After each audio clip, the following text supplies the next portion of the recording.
Here I am in my kitchen, clutching documents that have altered my entire existence. These are the papers for the house, the very house my son, Jamal, purchased with the entirety of my life savings. My hands tremble not from frustration, but from a profound sorrow that makes each breath a struggle. I've just learned something I never could have conceived. The door to my bedroom is ajar, and I can plainly hear every word of Jamal's phone conversation with his wife, Keisha. His voice is brimming with elation as he outlines their future, our future, or rather, their future. Yes, darling, everything is finalized. The paperwork arrived today. The house is officially ours. I hear his laughter, that same joyous sound that once filled me with such delight when he was a young boy. Your mama is going to be so thrilled to live with us. Finally, Miss Cynthia will have her own space with a garden view, just as she always wished. My heart seizes. Miss Cynthia, his mother-in-law, Keisha's mother, will reside in the home I financed, the home where I envisioned my own place, my own sanctuary, my own family. And me, Jamal, I whisper aloud, knowing he cannot possibly hear me. I continue to listen. No, darling, we've already discussed this. My mum is perfectly fine in her apartment. Besides, you know how she can be. She always finds something to grumble about. This arrangement is better for everyone, for us, the children, and your mum, a true family. The words strike my chest like shards of ice. I, who poured my entire life savings into this, who sold my mother's treasured jewelry, who mortgaged my financial peace of mind so he could secure this property. I am not part of their true family. I close my eyes and a flood of memories washes over me. It was just 6 months ago when Jamal arrived at my doorstep, that forlorn expression he always adopts when he requires something. He sat right here at this very kitchen table, where his phone currently rests, and painted a picture of his dream. Mama, I've found the most perfect house. It's everything Keisha and I have ever dreamed of. 3 bedrooms, a yard for the children in a wonderful neighborhood, but I need your help. I just require $20,000 for the down payment. I promise I'll repay you within 2 years, Mama. And of course, you'll always have a place with us. You'll always have a place with us. Those were his exact assurances. I recall them vividly because I meticulously recorded them that very night in my journal. I was so exhilarated, sleep eluded me. At last, after years of feeling like an outsider in my own son's life, I would have a proper home, a place to grow old, surrounded by the laughter of my grandchildren, shared family meals, and joyous holiday celebrations. Jamal, darling, have you informed your mother of the arrangements yet? Keisha's voice pierces the air like a sharp blade. What arrangements, darling? The ones about her not moving in with us? That the house is exclusively for the 3 of us adults and the children? You know my mum needs her peace, and we've already agreed on how difficult your mother can be to live with. Difficult to live with? I, who have navigated 69 years of life without causing distress to anyone, who single-handedly raised this man after his father abandoned us, who endured double shifts to fund his education, who never sought anything in return, I am considered difficult. No, I haven't told her yet, Jamal replies. I thought we could discuss it after we've moved. You know how she reacts when things change. You know how she is. They are discussing me as if I were a troublesome child, not the woman providing them with the very means to acquire this home. I rise silently from my chair and walk towards the window. Outside, rain is falling, and the droplets streak down the glass like tears. I refuse to succumb to crying. 25 years as a secretary in that monotonous office, 25 years of diligently saving every penny, forgoing minor pleasures, purchasing clothing only during sales, and meticulously packing my lunches, all to ensure I would have something to bequeath to my son, to provide security in my later years, to avoid becoming a burden. And now it seems I am a burden regardless. Darling, I believe we need to start formulating how we'll break the news to her. Perhaps we could suggest she find a more compact apartment, something better suited to her requirements. Something more economical. Kesha's tone is disarmingly natural, almost matter of fact, as if they were merely deliberating over dinner choices. Something more economical. Of course. Now that they have my $20,000, now that they've obtained what they desired, it's time for me to seek out something more economical, something more in line with my needs, as if my needs do not encompass the love and companionship of my only family. The phone goes silent, and I hear Jamal's footsteps approaching the kitchen.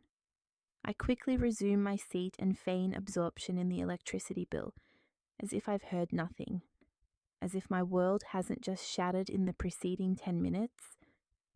"Hey, Mama, how are you doing?" His voice is its usual affectionate tone, as if he hadn't just concluded a discussion about excluding me from the life I helped finance. "I'm doing well, son. Are the house papers all in order?" "Yes, perfectly. Everything is settled. We'll be able to move in soon and embark on a new chapter. A new chapter for him, for Keisha, for Miss Cynthia, and for his children. A new chapter where I am conspicuously absent." "That's wonderful, son," I reply, my voice calm and measured. "I'm happy for you." He smiles and leans in to bestow a kiss upon my forehead, a gesture he always performs. That gesture, once a source of deep tenderness, now feels like a profound mockery, akin to the kiss of a traitor. "Thanks for everything, Mama. You know this wouldn't have been possible without you. Without me, but also crucially without me going forward. How incredibly ironic. Once he departs, I am once again alone with these documents in my grasp. The deeds confirm that my son now possesses a house valued at $150,000, of which $20,000 originated from my life savings. A house where his mother-in-law will occupy the room with the garden vista that I had so ardently envisioned for myself. I carefully refold the papers and place them into the kitchen drawer, the very drawer that houses bills, medical prescriptions, and, it now seems, my vanished dignity. Yet a transformation is occurring within me, something cold and distinct, much like the water tracing its path down the window pane.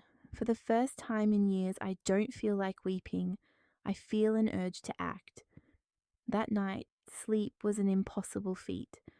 I lay awake, my gaze fixed upon the ceiling, replaying every instance where I should have perceived the warning signs. All the times Jamal and Keisha treated me as if I were invisible, yet I rationalized it by telling myself they were merely occupied with their own lives. All the instances when they borrowed money and never remitted a single cent in repayment, but I termed it assisting family. I rise at 5 in the morning, as is my routine, but this time it's not out of habit. It's because I have pressing matters to attend to, significant undertakings that cannot be deferred. I prepare my coffee in quietude and settle at the kitchen table with my well-worn notebook. This is where I typically document my monthly expenditures, but today I shall record something entirely different. I intend to compile a comprehensive list of every sum of money I've provided to Jamal over the past 5 years. Every loan, every minor assistance, every so-called emergency that remained uncompensated. The list grows and grows. $2,000 for the pre-owned automobile, $800 for the transmission repair, $10,000 for the children's school attire and essential supplies, $700 for Keisha's dental care, $3,000 to settle outstanding credit card balances, $500 here, $300 there, and now the $20,000 for the house. The cumulative sum is staggering, $48,300 over a span of 5 years. $48,000 that I meticulously accumulated from working since the age of 18, foregoing vacations, selecting the most economical brands at the grocery store, using the same handbag for an entire decade. $48,000. And for what? For obligatory Sunday visits, where I occupy a corner while they discuss their lives. For grandchildren who barely recognize me because Grandma Dolores is deemed too dull. For being systematically excluded from birthdays, graduations, and family gatherings under the guise of not wanting to inconvenience me, Mama. We know you dislike venturing out. I close the notebook and proceed to my bedroom. I open the closet and retrieve the shoebox containing all my vital documents: birth certificates, my testament, insurance policies, bank statements, everything that substantiates my legal and financial existence. I drafted my testament 3 years ago, upon reaching my 66th birthday. Within it, Jamal is designated as the sole inheritor of my entire estate. My apartment, my savings, my life insurance, even my grandmother's precious jewelry, securely housed in the bank's safety deposit box.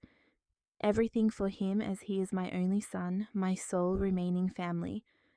The very reason for my continued existence. How profoundly naive I was. It is 7 in the morning when my telephone rings. It is Jamal.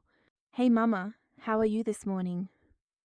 I'm doing well, son, I reply, my voice maintaining a semblance of normalcy, yet internally it feels as though an entirely different person is communicating. Do you require something?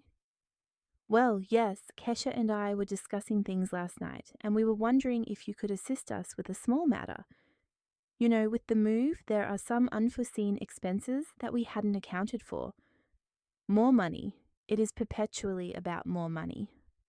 How much do you need? Just $3,000, Mama. For the moving company, some new furnishings. We need paint for the rooms, you know, to make the house absolutely perfect for when we move in next week. Next week? He is relocating next week, and he hadn't even bothered to inform me of the date. He hadn't even extended an invitation to view the house that I financed. Jamal, may I ask you something? Certainly, Mama. Anything at all? When will I have the opportunity to see the house? Silence descends, a silence so prolonged that for a fleeting moment I suspect the call has been disconnected. Well, Mama, the house is still undergoing some minor renovations. Once everything is ready, we'll bring you over to see it. You wouldn't want to see it in a state of disarray, would you? And when will I be moving in with you? Another, even more extended silence. Mama, regarding that, Keisha and I have been contemplating, and we believe it might be more advantageous for you to remain in your apartment for the present. You know, until we've had a chance to settle into the new house, the children are going to be quite unsettled by the change, and Keisha is experiencing a great deal of stress with her new position. Her new position? Yes, I didn't mention it. She's secured a role at an accounting firm. They're going to compensate her quite handsomely. Almost $2,000 a month. $2,000 a month. Kesha is now earning $2,000 monthly, yet they still require my $3,000 for the move. My $3,000, which I would have to withdraw from my savings, upon which I am currently subsisting with a pension of $700 per month. Jamal, I reiterate, I need to consider the $3,000. Consider it, Mama. You've never had to consider before when I've asked for assistance. Is everything all right? No, son, nothing is all right. Nothing has been all right for years, but I was too blinded by affection to perceive it. Everything's fine, son. I just need to review my accounts.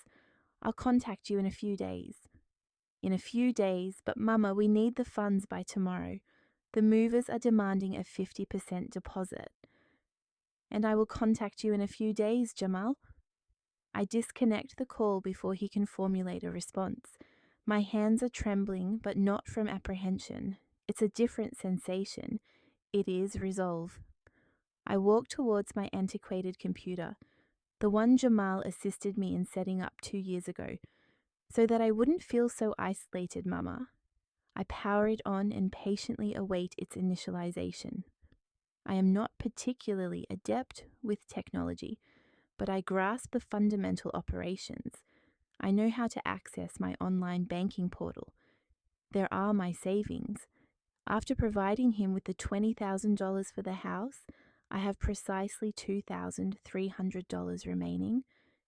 $300 separates me from absolute destitution, from becoming entirely reliant on a son who intends to sideline me from his life as soon as he is established in his new residence.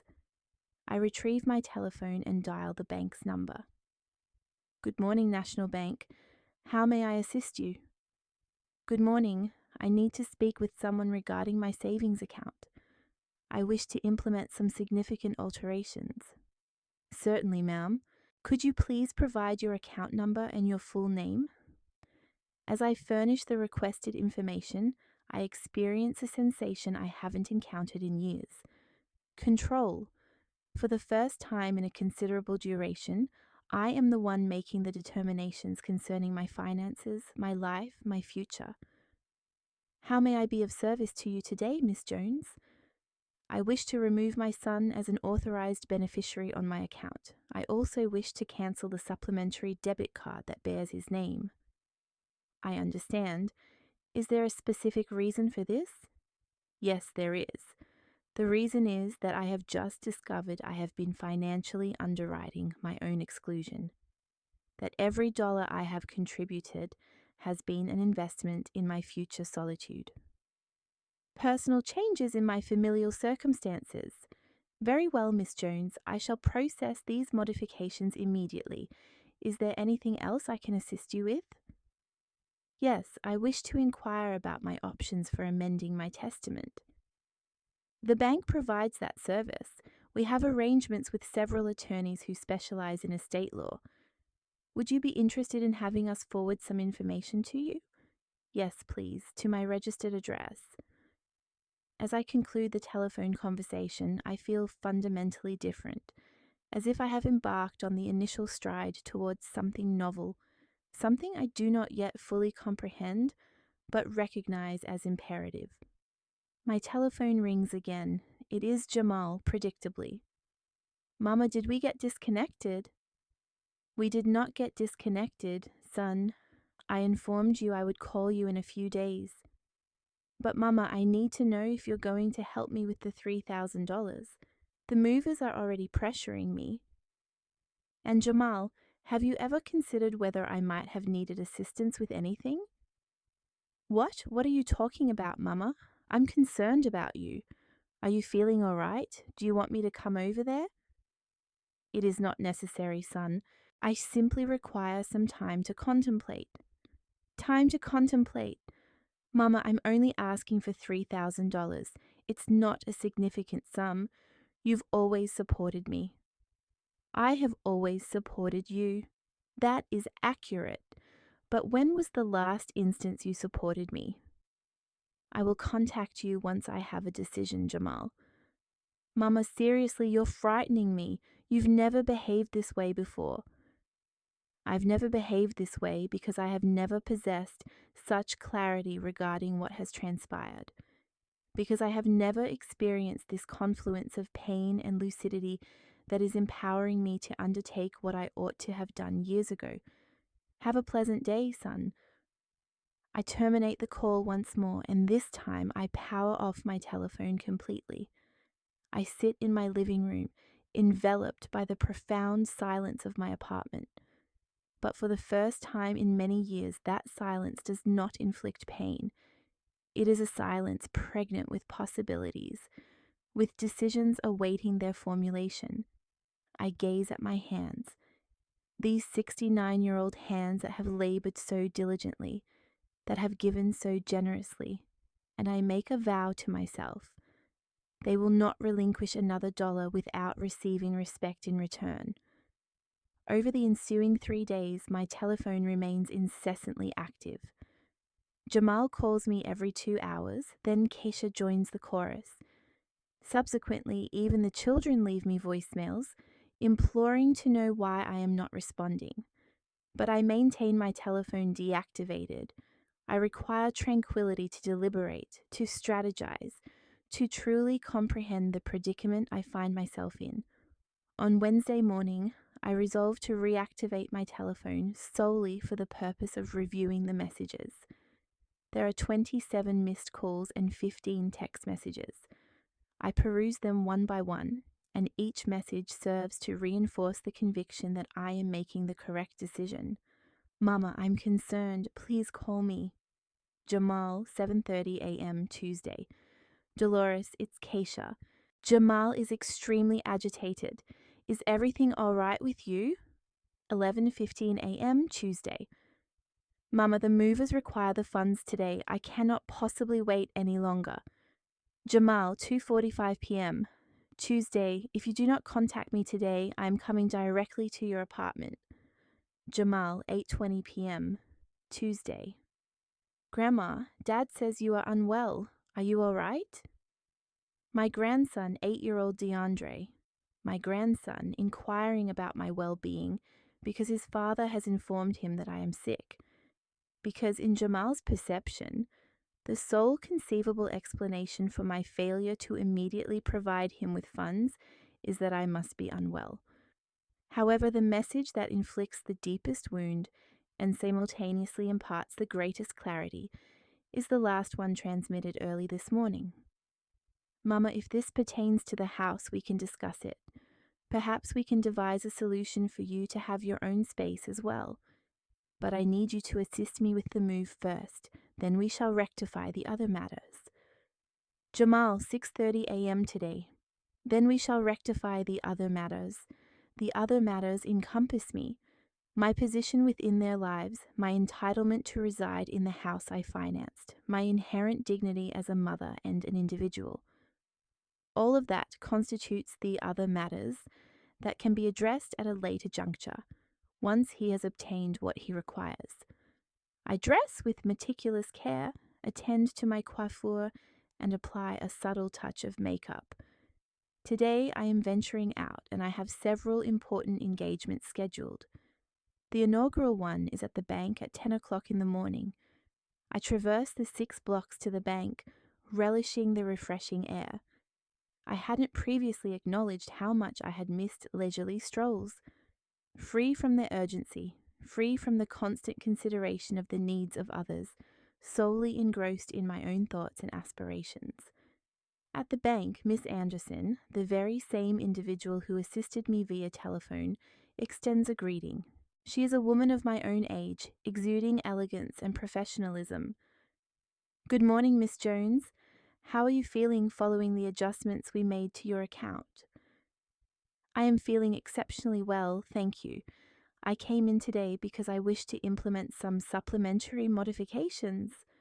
Certainly. How may I be of service to you? I wish to establish a new savings account entirely separate from my existing one, and I intend to transfer $10,000 from my primary account into this newly established account. Is there a specific rationale? Let's simply say I wish to exert greater command over my personal financial affairs. Miss Anderson nods, her expression conveying understanding. She has likely encountered analogous situations previously. Older women who find themselves compelled to safeguard their savings from familial members who perceive them as an inexhaustible resource. An excellent resolution, Miss Jones. This new account will be furnished with its own distinct debit card and statements that can be dispatched to an alternative address, should you so desire. Yes, please, you may send the statements to a post office box. Of course, I also recommend you consider a certificate of deposit for a portion of these funds. The interest rates are more favorable, and the money will be considerably more secure. I depart from the bank with a palpable sense of relief. $10,000 now resides in an account known only to me, funds of which Jamal is entirely unaware, funds he cannot solicit from me, funds that serve as a guarantee for a more secure future. My subsequent appointment is scheduled for noon, at the office of the legal counsel recommended by the bank. Attorney Michael Carter presides over a modest yet impeccably organized office and greets me with the patience of someone who comprehends that for individuals of advanced age, legal matters can be somewhat daunting. Ms. Jones, I understand you wish to review your current testament. Yes, Counselor. I wish to institute some significant revisions. I articulate my circumstances to him with objective clarity, devoid of any dramatic embellishments. I inform him of the $48,000, of the house, of Jamal's intentions to exclude me from his new life after having profited from my financial contributions. Attorney Carter listens attentively, refraining from interruption and occasionally jotting down notes. Ms. Jones, regrettably, your situation is not unique. I encounter comparable scenarios with considerable frequency. What specific amendments do you wish to incorporate into your testament? I wish for my inheritance to be apportioned differently, a portion of it for Jamal, but I also wish to bequeath a sum of money to charitable organizations, particularly those that support elderly women in vulnerable circumstances. Do you have any specific organizations in mind? Not at this precise moment. Could you assist me in researching some options? Certainly. I would also propose that we contemplate establishing certain stipulations for your son's inheritance. What form of stipulations? For instance, that he can only receive his designated portion if he fulfills specific obligations towards you during your lifetime.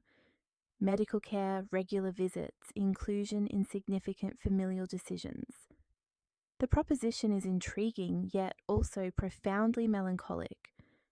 Must familial relationships now necessitate the establishment of legal contracts to compel children to exhibit love and respect towards their parents? Allow me some time to consider this, Counselor.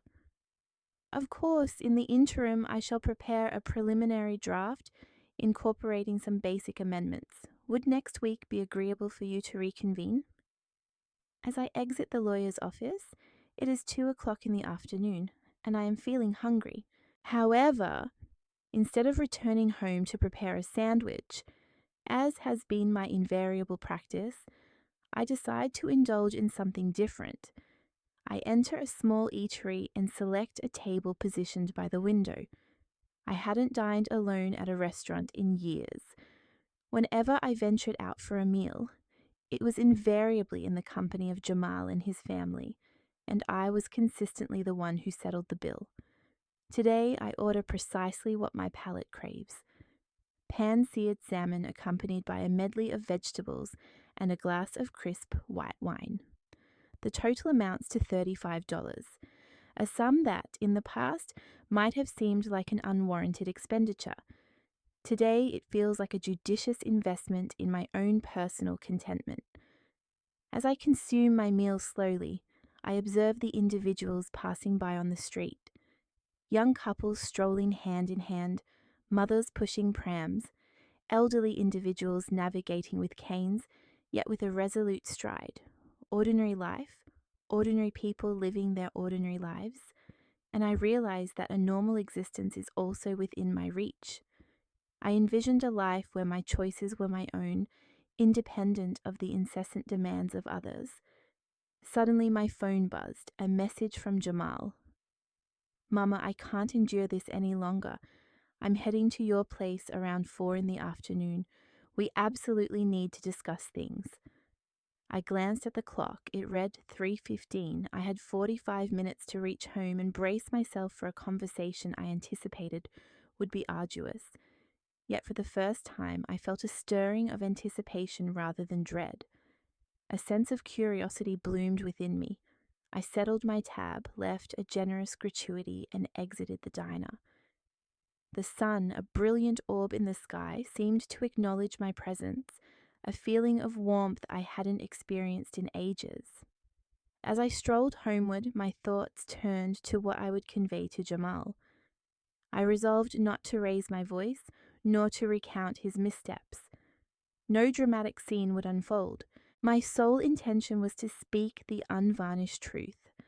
I would articulate that I had made definitive decisions regarding my life and finances, and these choices were immutable. I reached my apartment at 3:50, granting me a mere 10 minutes to mentally and emotionally prepare for the impending encounter. I settled into my cherished armchair by the window, awaiting his arrival not with apprehension, but with the serene certainty of someone poised to execute a plan. Precisely at 4 o'clock, I heard footsteps in the corridor, followed by a series of firm, insistent, impatient knocks on my door. These were the sounds of someone accustomed to immediate access, their desires met without delay. I rose deliberately, smoothed my skirt, and approached the entrance. Before opening it, I drew a deep breath, reinforcing my resolve. This is my home, this is my income, this is my existence, and for the first time in years, I will conduct myself accordingly. I opened the door to find Jamal, but he was not alone. Standing behind him was Keisha, her face bearing a familiar expression, the one she adopts when she desires something but feigns concern for my welfare. They both regarded me as if I were a wayward child they had finally located. Mama, thank goodness you're all right. We were terribly worried. Jamal extended an arm for a hug, but the gesture felt disingenuous. Why weren't you answering your phone? Do you have any idea how much you worried us? Hello, Keisha, I acknowledged, receiving only a nod in return. I am not a child, Jamal. You caused me more distress in the past 3 days than I have ever caused you. Mama, what are you implying? We are a family. We should be able to communicate openly. Communicate openly? You discussed me, but never with me. You spoke of my being difficult to live with, of relocating me to a more economical dwelling, all while appropriating the funds I provided for your actual household. You spoke of me as if I were a burden, a convoluted challenge requiring management rather than a person. Jamal's complexion turned ashen. He glanced at Keisha, whose expression was one of dismay. Mama, that's not how it was. Just what, Jamal? Just planning to exploit me and then discard me? I pressed. The $20,000, Jamal, the $48,300 I've entrusted to you over the past 5 years. Did you imagine it a bottomless repository? Did you believe my affection for you was a mere transaction, something obtainable without cost? Mama, please, he pleaded, I am profoundly sorry. We recognize our grave error. Kesha and I have spoken and we've had a change of heart. We wish for you to reside with us. We will make it work, I promise. No, you will not, I stated calmly. You only wish for me to live with you now that you perceive the possibility of losing something. You don't desire my presence out of love. You seek it out of fear of losing access to me.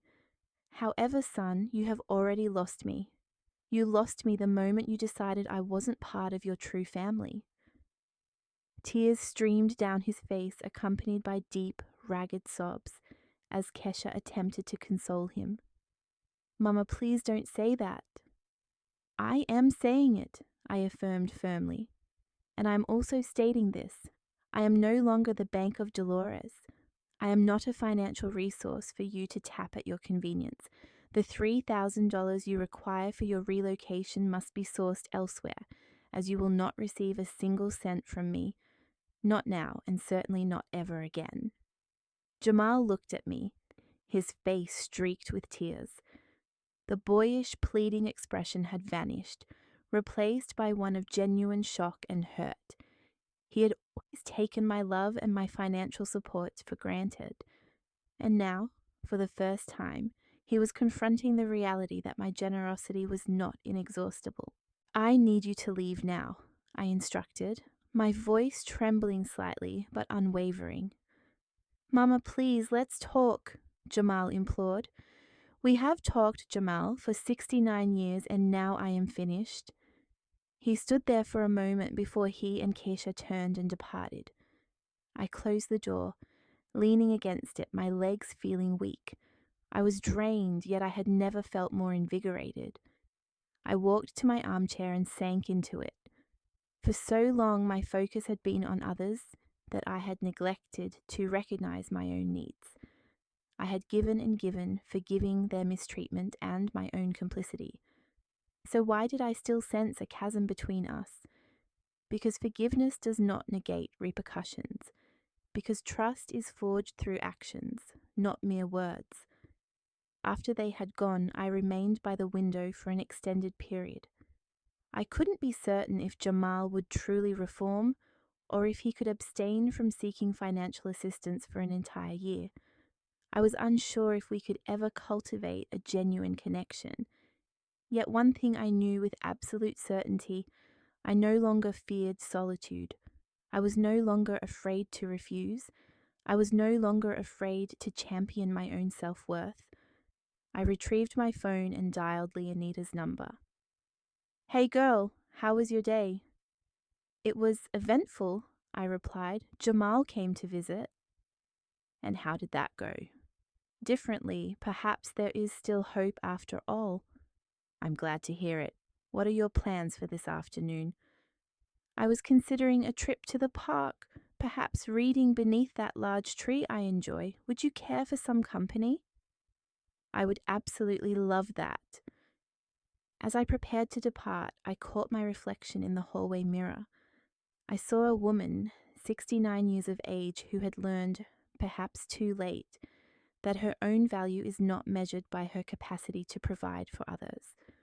A woman who had discovered the fortitude to reclaim her life. And for the first time in a very, very long time, I smiled.